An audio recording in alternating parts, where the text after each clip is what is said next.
This is a really precarious moment in Israel's history right now, as I'm sure you and I agree. Israel's been at war now for more than 50 days against Hamas, given what happened back on October 7th. 3 days into this temporary truce right now, how meaningful is it, Mr. President, right now, for Israelis to see at least some good news, some of the hostages being reunited with their families? It is extremely important because we see human beings who are in the abyss without knowing their whereabouts and their fate, as well as the fact that they themselves are totally secluded and disconnected from the rest of the world.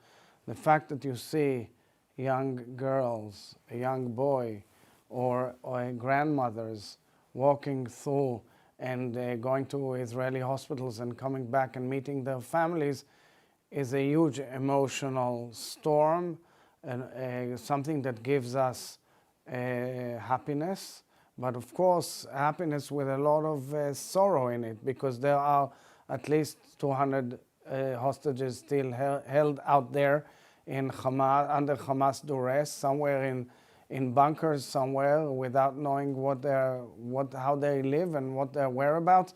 Some family torn apart. Most of the hostages that were released have still family members left behind, meaning tearing the families apart. And as you can see, throughout the last few days, Hamas is treading on our psychology with a kind of a passive-aggressive approach, which wants to drive us as a nation crazy because of the emotions filled and because of the extreme pain and worry of so many relatives to their friends and family who are out there in Gaza. As you know, Israel's defense minister, Yoav Gallant, said yesterday, and I'm quoting him now, any further negotiations will be held under fire, end quote. Is he effectively closing the door to extending the truce? So we have to first remember that there are a few more days of release of the hostages, whilst Israel is releasing terrorists who were charged and imprisoned for terror activities, including taking lives of people or threatening to take lives of people. And this is a very gruesome process. So I don't want to speak about the next step, but it is clear to us that if we want to prevent further terror against Israel from Gaza and change the future of the Middle East and the way the Palestinians have some hope, the only way to do it in a human way, in order to protect the human values in the region, is by uprooting Hamas, and that will lead to the fact that we have to take further action and undermine Hamas's military capabilities. I'm anxious to get your thought. If Hamas agrees to another day, another few days of this truce in order to release more Israeli hostages, should Israel accept that? So that is already been negotiated. First of all, it was agreed in the original agreement, which has been violated constantly by Hamas, but still implemented piecemeal, that if they bring another 10 prisoners or so, the exact number, of course, is in the agreement itself, there will be an extension of another day of humanitarian pause. So that is already agreed. They can definitely bring many more hostages and release them. They kind of said that they don't know where the whereabouts are. That looks to us totally false, because they've been controlling Gaza to the last iota for the last 20 odd years in a very cruel regime that didn't let anybody move without their permission. So that is why I truly hope that in this instance they will release more and more, and they will get more and more humanitarian pauses.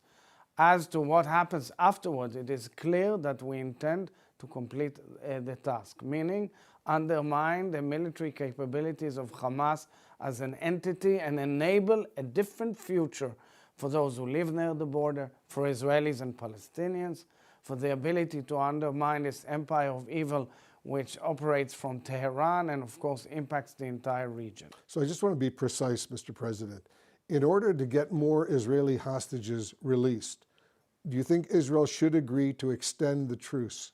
So Israel depends. So far, the agreement speaks about... The agreement was for 4 days, No, right? but it says specifically that any additional 10 or so hostages released, there will be another day of humanitarian pause, and that is what is being implemented. As to what happens next, there is a Qatari delegation in Israel today, and I think they're talking to the relevant authorities in the Israeli government as to the next phase. So you are open to extending the truce? So again, the way you interpret the word truce is complicated. We've already agreed, we made it public, that if above the initial 4 days, there's a release of further prisoners, 10 per day or something, 10, 11, I don't have the exact numbers, we will extend the humanitarian pause, meaning the truce. That's the way you call it a pause. Yes. Yeah. But our clear intention is to go in and complete the job, because we must not enable this base of terror, this platform of terror, which was taken over by a cruel coup d'etat in 2007 by Hamas, to continue. And how would you expect anybody who went through these horrific torments and horrific scene and this barbaric attack on October 7th with rape and torture and beheading and chopping and mutilating bodies and abducting hostages? How do you expect anybody to go back there if there's no complete end to this threat? So let's talk a little bit about looking down the road. After this war with Hamas, you have said Israel, and I'm quoting you now, can't leave a vacuum in Gaza. So will Gaza be governed by a revitalized Palestinian Authority as President Biden has proposed? So here, this is something really important to go into and discuss, because people have to be serious. If we want to prevent the recurrence of further terror, if we want to go into a stable horizon in the region, we have to be lucid about it. Is there any force in the world, in the region, which is willing to take over and run the place in terms of the security and preventing further horrors, sadistic and barbaric jihadist activity? Somebody has to say who it's going to be. When there are nations who say we won't have boots on the ground, when there are nations who say, of course not, we leave the dirty job to you guys. So when Israel says right now the security and well-being of this place in terms of the security element, meaning fighting terror, enforcing law and order, adjudicating and so forth, will stay in Israeli hands until there is an agreement. One has to build the alternative. The alternative needs to be discussed in various key places and see what's next. In the interim, there has to be a major humanitarian aid and a major humanitarian effort. In this respect, for example, I commend the hospital which is being built now in Rafah by the United Arab Emirates. There are other countries who are making similar efforts, and we commend them as well. But the most advanced project so far, for example, for another new hospital in the Gaza Strip, is done by United Arab Emirates, and yesterday trucks came in order to build this hospital in Rafah. So there should be an overall effort to make something that makes sense for the future and well-being of Israelis and Palestinians. So what should the governing authority of Gaza be after this Israel-Hamas war, if it's not the Palestinian Authority? So I've been saying many times, and I'll say it again, this is not only a war between Israel and Hamas. This is actually a war that defends the real values of liberal and democratic countries, or countries who believe in the rules of the family of nations, as opposed to an empire of evil, which is an empire of jihadists which believe only in eradicating all of us out of here, not only Jews, but also Christians, and the next will be Europe and the United States. So that is what the war is all about, and therefore how you come out of the war, meaning how do you make sure that what will come out of the war will promise regional security and stability, will promise peace, or let's say ceasing of fire and terror. This is the key. This has to be analyzed clearly and in a very punctual way, not slogans. I heard President Biden's speech on Friday from his vacation.